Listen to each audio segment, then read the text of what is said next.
ఓం శ్రీ గణేశాయ నమః. ఓం శ్రీ గురుభ్యో నమః. శ్రీ మాత్రే నమః. నమస్కారం అండి అందరికీ. Welcome to my YouTube channel Shri Manju spiritual. మనము శ్రీ లలితా సహస్రనామ స్తోత్ర నామాలకు ప్రతిపదార్థాలు తెలుసుకుంటున్నాం కదా, శ్రీ మాత్రే నమః. కానీ అంతకంటే ముందుగా మీరు మన ఛానల్ని మొదటిసారి చూసింటే మొదటిగా లైక్ చేయండి, కామెంట్ పెట్టండి. ఇప్పటివరకు సబ్స్క్రైబ్ చేసుకోకపోతే వెంటనే చేసుకోండి. లైక్ చేయడం, కామెంట్ పెట్టడం మాత్రం మర్చిపోకండి ప్లీజ్. ఇంకా వీడియోలోకి వెళ్ళిపోదాము. శ్రీ మాత్రే నమః. నామం వచ్చేసి 610 నామము. ప్రతిపాన్ముఖ్య రాకంత తిథి మండల పూజిత. శ్రీమాత్రే నమః. 16 అక్షరాల నామము. ఈ నామంతో అమ్మవారికి నమస్కరించేటప్పుడు ప్రతిపాన్ముఖ్య రాకంత తిథి మండల పూజితాయ నమః అని నమస్కరించుకోవాలి. ప్రతిపాత్ పాడ్యమి నుండి ముఖ్యమైన రాక ప్లస్ అంతా రాకంత పూర్ణిమ వరకు ఉండు తిథి మండల తిథి వర్గంచే పూజింపబడుతున్నది. ఈ నామము చాలా ముఖ్యమైన నామము. ఈ నామానికి చాలా హేతుబద్ధమైన శాస్త్రీయమైన యోగపరమైన వివరణ ఉంది. అమ్మవారి పంచాదక్షరి మంత్రానికి 15 అక్షరాలు ఉంటాయని మనకి తెలుసు. అలాగే ఒక్కొక్క పక్షంలో 15 తిథులు ఉంటాయని తెలుసు. ఒక్కొక్క తిథికి ఒక్కొక్క బీజాక్షరం చొప్పున సమన్వయించుకుంటే సరిగా 15 తిథులకు 15 బీజాక్షరాలు సరిపోతాయి. ప్రతిపాత్ అంటే శుద్ధ పాడ్యమి, రాక అంటే పూర్ణిమ. కాబట్టి ఈ పంచాదశి మంత్రాన్ని శుక్లపక్షానికి చెందిన 15 తిథులతో సమన్వయపరుచుకొని అమ్మవారిని ధ్యానించి అర్చించాలి. ప్రతి మాసానికి చెందిన శుక్లపక్షంలోని పాడ్యమి నుండి పూర్ణిమ దాకా పూజింపబడేది అని ఈ నామానికి సూటి అర్థం. తిథులకు సంబంధించిన నిత్యదేవతల వర్గంచే పూజింపబడుతున్నది అని ఇంకో అర్థం చెప్పుకోవచ్చును. పై రెంటిలో మొదటి అర్థానికి ఇంకా శాస్త్రీయమైన వివరణ కావాల్సి ఉంది. ఈ నామములో ప్రతిపాత్ ముఖ్య రాక పదాలకు ప్రత్యేకమైన అర్థాలున్నాయి. ప్రతిపాత్ అంటే పాడ్యమి అనే అర్థమైన బహుళ పాడ్యమి కాకుండా శుద్ధ పాడ్యమి అనే నిర్ధారణ ఈ పదంలో ఉంది. ప్రతిపాత్ అంటే ప్రతిపాదన చేయున్నది అంటే మాసంలోని తిథుల వరుసను ప్రతిపాదన చేయున్నది అంటే మొదటి తిథి అని అర్థం. మాసంలో మొట్టమొదటగా వచ్చేది శుద్ధ పాడ్యమి. ముఖ్య అనే పదము ముఖము పదము నుండి ఉత్పాదింపబడింది. ముఖము లేదా ఆముఖము అంటే ముందర లేదా మొదలు, బిగినింగ్ అనే అర్థం కూడా ఉంది. దీనిని బట్టి ముఖ్య అంటే ప్రారంభానికి సంబంధించిన అర్థం వస్తుంది.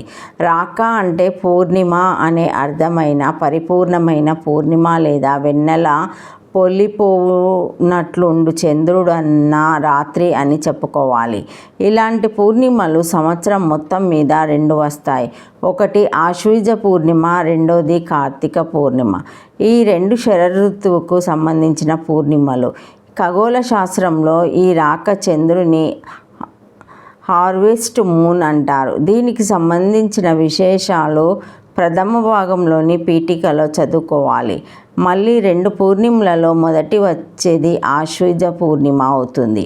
ముఖ్య అనే పదము పైన చెప్పిన ఆశ్వీజ పూర్ణిమ అనే అర్థాన్ని నిర్ధారిస్తుంది. ఎందుకంటే అమ్మవారికి సంబంధించినవన్నీ చంద్రుని పరంగానే సమన్వయపరుచుకోవాలి. ఈ చంద్రుడు మొట్టమొదటి రాశి అయిన మేషంలో మొట్టమొదటి నక్షత్రమైన అశ్వినిలో ఉండగా వచ్చే మాసమే ఆశ్వీజ మాసం. అశ్విని ఉన్న చంద్రునికి సరిగ్గా 180 డిగ్రీల సమాపప్తకంలో ఎదురుగా సూర్యుడు ఉన్నప్పుడు వచ్చే పూర్ణిమ ఆశ్వీజ పూర్ణిమ అవుతుంది. ఈ పూర్ణిమ దినానికి ముందు 15 రోజుల తర్వాత 15 రోజులు కలిసి ఆశ్వీజ మాసం అవుతుంది. అమ్మవారి పరంగా సంవత్సరంలో ఆశ్వీజ మాసం మొదటిది అవుతుంది.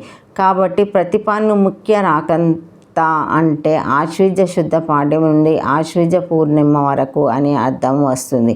ఈ 15 రోజులు అమ్మవారు విశేషంగా పూజింపబడుతుంది. ఇది యోగపరమైన ఆరాధన విధానము. అయితే శరన్నవరాత్రులు ఏవైనా అంటే ఈ 15 రోజుల్లోనే ఆ శరన్నవరాత్రులు కూడా వస్తాయి. మరైతే నవరాత్రులు ఏమిటి? అది వేరే కదా. బండాసుర సంహారము ఆశ్వయుజ శుద్ధ నవమి రోజున జరిగింది. ఆ మన్నాడు దశమి రోజున ఆనందంగా పండగ చేసుకుంటారు. కాబట్టి మొత్తం దశరాత్రులుగా దసరా అనే పదం వచ్చింది. విజయానికి సంబంధించిన దశమి కాబట్టి విజయదశమి అయింది. ఇది సాధారణంగా దసరా ఉత్సవాలు జరుపుకునే ఆరాధన విధానము. 1 పాడ్యమి నుండి పూర్ణిమ వరకు ఆరాధింపబడుతున్నది. 2 నిత్య దేవతలచే పూజింపబడుతున్నది. 3 ఆశ్వీజ శుద్ధ పాడ్యమి నుండి ఆశ్వీజ పూర్ణిమ వరకు ఆరాధింపబడుతున్నది అని ఈ నామాన్ని మనము అర్థం చేసుకోవాలి. శ్రీమాత్రే నమః. ఒక్కొక్క తిథి యందు ఒక్కొక్క ప్రకారంగా దేవిని పూజించుకుంటూ ఆయా పూజా భేదములు తంత్రములందు చెప్పబడి అట్టి పూజా విధానములతో తిథి మండలమునందు పూజింపబడుచున్నది. లేదా ప్రతిపత్తనంగా కామేశ్వరి రాక అనగా చిత్రతిథి అనగా నిత్య కామేశ్వరి మొదలు చిత్ర వరకు గల తిథి నిత్య సముదాయంచే పూజింపబడుతున్నది. వీరు త్రికోణం వలె రేఖాత్రయ స్వరూపమున చుట్టుకొని ఉందురు. లేదా పాడ్యమి మొదలు పౌర్ణమి వరకు గల తిథులకు దేవతలు గలరు. సముదాయంచే పూజింపబడుచున్నది. వరాహ పురాణం నందు ఇట్లు చెప్పాలి. ఓ మహాముని, 1 అగ్ని, 2 అశ్విని దేవతలు, 3 గౌరీ, 4 గణపతి, 5 నాగులు, 6 గుహుడు కుమారస్వామి, 7 ఆదిత్యుడు సూర్యుడు, 8 మాతృకలు, 9 దుర్గా, 10 దిక్కులు, 11 కుబేరుడు, 12 విష్ణువు, 13 ధర్మరాజు, 14 శంకరుడు, 15 పితృదేవతలు, 16 చంద్రుడు ఉన్నట్లు ఇట్లు పుట్టిరి. శరీరమందున్న దేవతలకు భోజ్యము తినదగిన ఆహారము ఏమి, సంఖ్యలు ఏమి, వారికి తిథులే ఏమి అనే ప్రశ్న వేయగానే 16 అధ్యాయంతో పాడ్యమి మొదలుకొని తిథి దేవతలకు అజ్ఞాదుల ఉత్పత్తి సమాధానం చెప్పబడినది. ఈ చెప్పిన శ్లోకంలో పరమేష్టి పరమందున్నవాడు పదము శంకరునికి విశేషముగానే గ్రహించవలెను.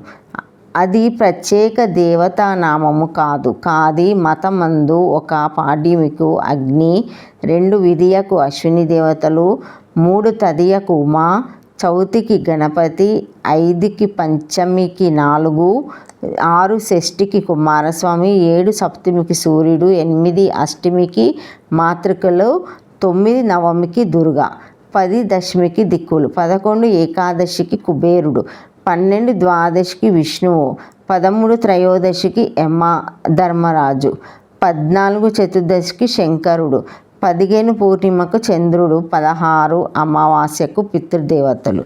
వీరు తిథి దేవతలని చెప్పబడి ఇక్కడ పితృదేవతక అమావాస్య తిథిని 19వ తిథిగా లెక్కపెట్టి పూర్ణిమను 16వ తిథిగా లెక్కించిరి. ఇక్కడ మాత్రము పూర్ణిమయే 15వదిగా లెక్కింపబడినది.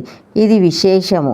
అమావాస్య పూర్ణిమలలో దేనిని ముందుగా గణించినను ఇక్కడ విశేషం లేదు. కనుక వరాహ పురాణంలో చెప్పబడిన 16 తిథి దేవతలను గ్రహించుకొని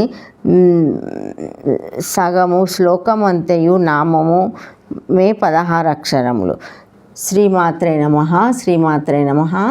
thank you for watching my video.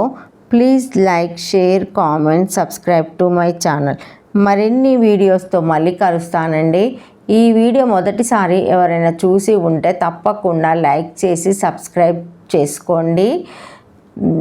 Comment పెట్టండి, మర్చిపోకుండా లైక్ చేయండి. శ్రీమాత్రే నమః. శ్రీమాత్రే నమః.